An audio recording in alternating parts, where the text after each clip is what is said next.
Good morning students. Today we are going to see about RLC circuit.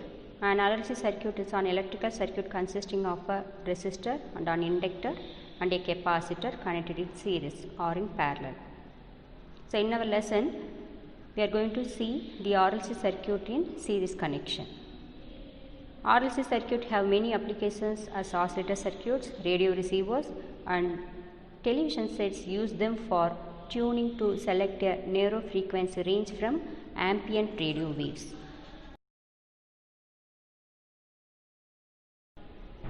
So in this slide the RLC circuit is given and they are connected in series.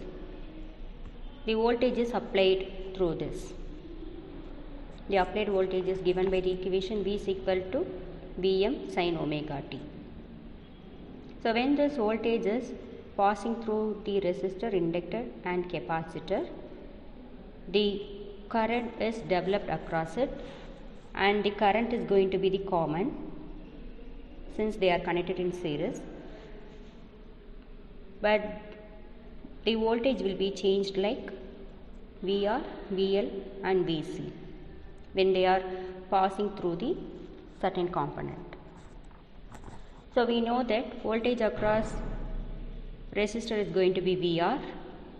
So already we have seen when the resistor connected in non-series connection, voltage and current is going to be in phase, and the voltage across inductor, that is VL, leads I by pi by 2 and voltage across capacitor VC lags current by pi by 2. So the phasor diagram is drawn with the current as the reference phasor.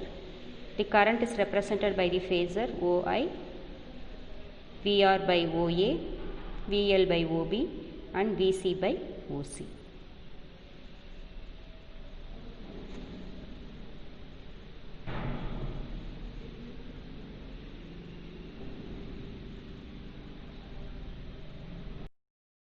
The length of these phasors are OI is equal to Im, OA is equal to Im into R, OB is equal to Im into XL, OC is equal to Im into XC, where XL and XC are the inductive and capacitive reactants, which means the resistance offered by the inductor and the capacitor.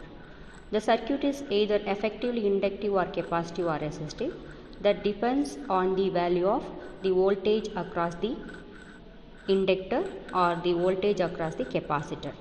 Let us assume that the voltage across the inductor is greater than the voltage across the capacitor, so that the net voltage drop across LC combination is VL minus VC, which is represented by a phasor AD vector.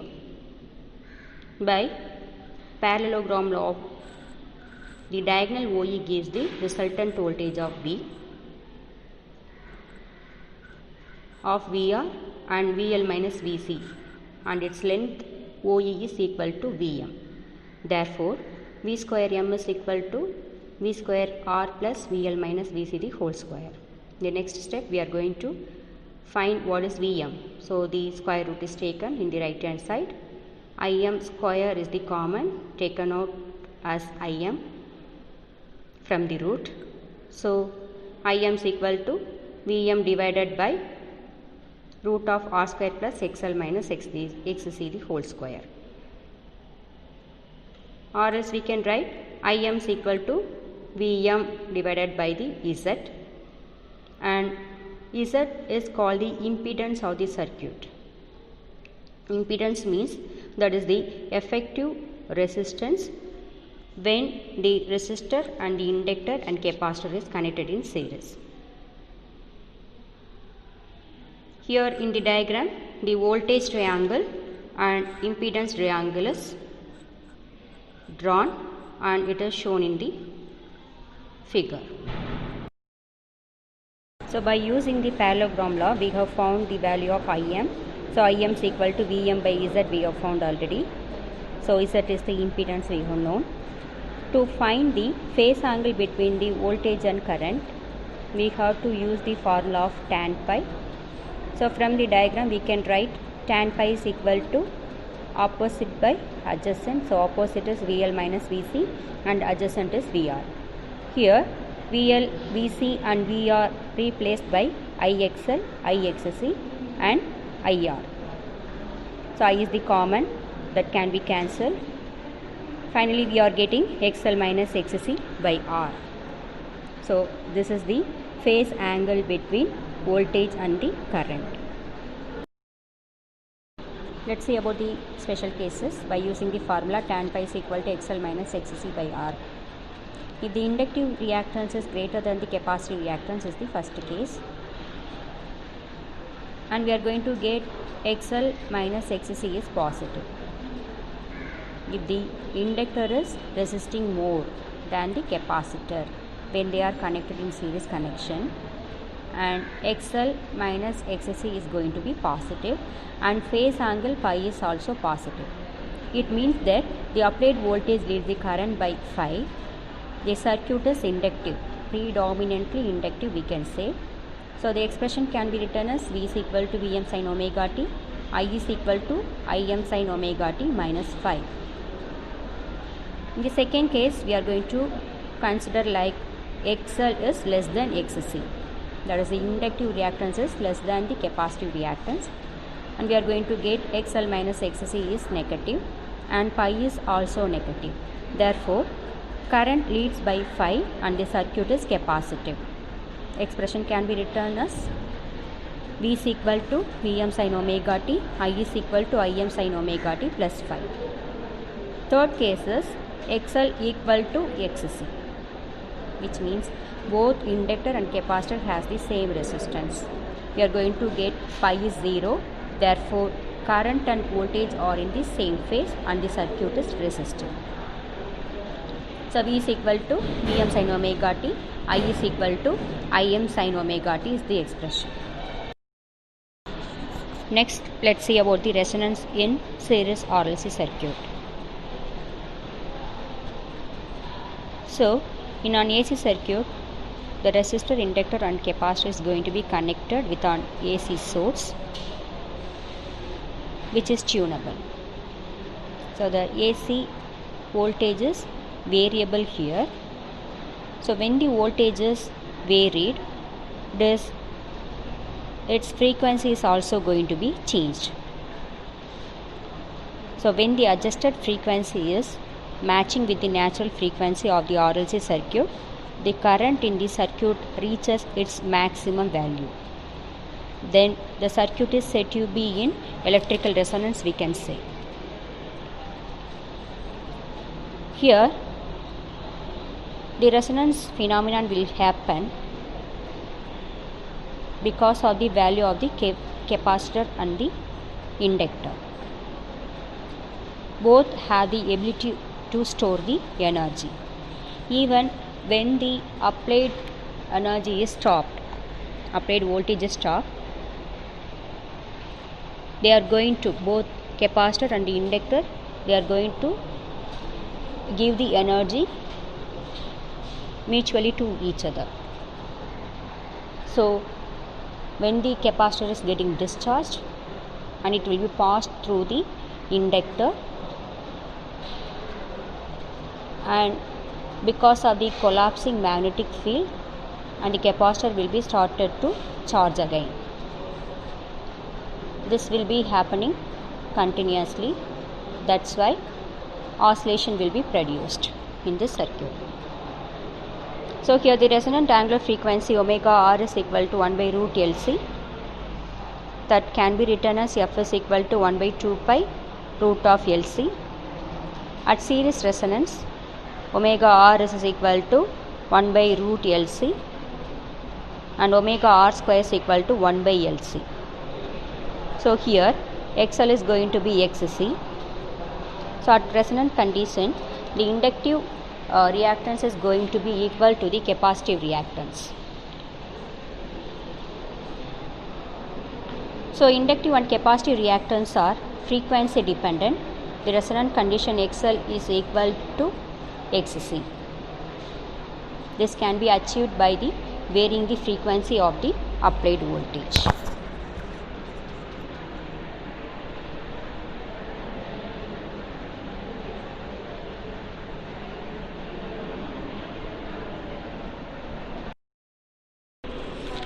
Next, let's see about effects of series resonance. When the circuit allows maximum current for a given frequency of the source of alternating supply, for which capacitive reactance becomes equal to the inductive reactance, the impedance of the RLC circuit will be minimum.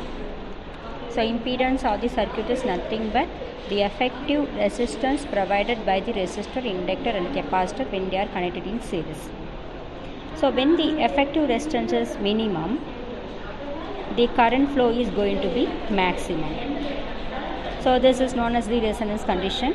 When series resonance occurs, the current in the circuit becomes maximum. This is shown in the resonance curve drawn between the current and frequency. At resonance, the impedance is Z equal to R, because at resonance condition the inductive reactance is going to be equal to the capacitive reactance. That's why Z is going to be root of R square, then Z is equal to R we are going to get. That is, the effective resistance is going to be equal to the resistance of the circuit. So at resonance, the impedance is equal to the resistance of the circuit, because the capacitive reactance will be equal to the inductive reactance at the condition of resonance. Therefore, the current in the circuit will become as Im is equal to Vm by R. So where XL equal to XC. So when the circuit is at resonance, the impedance is going to be minimum and the current flowing through the circuit is going to be maximum. So when you have drawn the graph between frequency and the current, for small resistance the current is going to be maximum, for larger resistance the current is going to be minimum. Applications of series RLC resonance circuit. RLC circuits have many applications like filter circuits, oscillators, voltage multipliers. Filter circuits are capable of passing certain frequency among the many frequencies, and oscillators are the circuits which are producing a continuous repeated alternating waveform, and voltage multipliers are used to produce the high DC voltages. And an important use of series RLC resonance circuit is the tuning circuits of radio and TV systems. The signals from many broadcasting stations at different frequencies are available in the air. To receive the signal of a particular station, tuning is done. The tuning is commonly achieved by the varying capacitance of a parallel plate variable capacitor.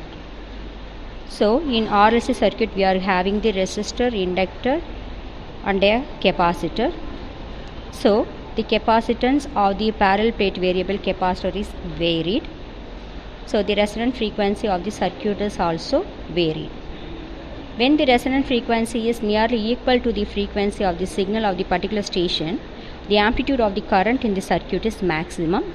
Thus, the signal of the station is alone received. Let's see about quality factor or Q factor. The current in the series RLC circuit becomes maximum at resonance. Due to the increase in current, the voltage across LRC also increased. This magnification of voltage at series resonance is termed as Q factor. And Q factor can be defined as the ratio of the voltage across LRC to the applied voltage. Q factor is equal to voltage across LRC divided by the applied voltage. At resonance, the circuit is purely resistive. Therefore, the applied voltage is equal to the voltage across R. Q factor is equal to IMXL divided by IMR is equal to XL by R. So Q factor XL is inductive reactance that can be substituted as omega R into L divided by R. So we have known omega R is equal to 1 by root of LC. So Q factor is equal to 1 by R root of LC we are getting. The physical meaning of this Q factor indicates the number of times the voltage across LRC is greater than the applied voltage at resonance.